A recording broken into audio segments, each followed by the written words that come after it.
Okay, this is the last time I'm trying to record this. I'm just gonna dive right in. I keep running out of time because I'm so frustrated right now. I'm so frustrated with the experience I just had.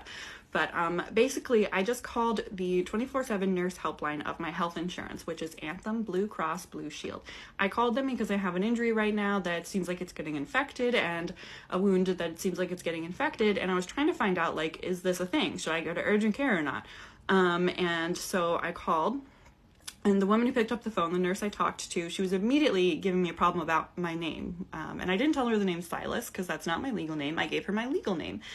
And at first she assumed an incorrect spelling, and that's fine. I get it. My legal name is not common, right? So I spelled it for her. And then what she did was she read back to me the spelling I gave her, but with extra letters added. And specifically extra letters added to make it the more feminine version of my name.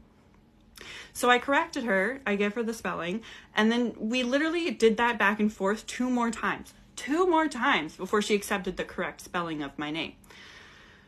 And then she proceeded to call me ma'am at just about the end of every single sentence that she said to me. And of course I wasn't stopping her in the middle of this because I was very anxious, very stressed, just trying to get an answer about healthcare stuff. And I just wanted to get through the part of the call where she was giving me her spiel and calling me ma'am so much so I could just get through the end of it. Just want to get through it, right? So we finally get to the part where it's my turn to talk, and I tell her, hey, I just need to start out by saying you've been calling me ma'am since we got on the phone, and I'm not a ma'am.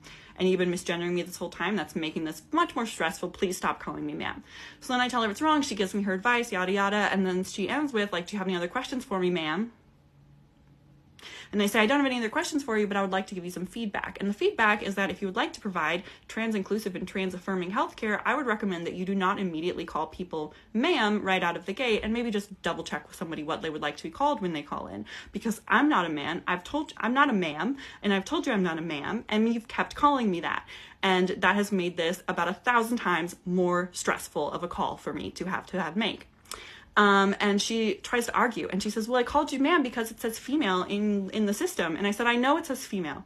I'm trans. I literally just told you I'm trans and I'm not female.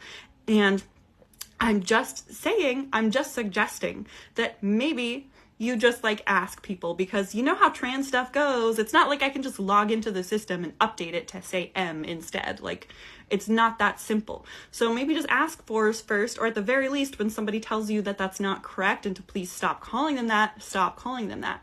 And would you like to know how she ended the call? Okay, thanks. Have a good day, ma'am.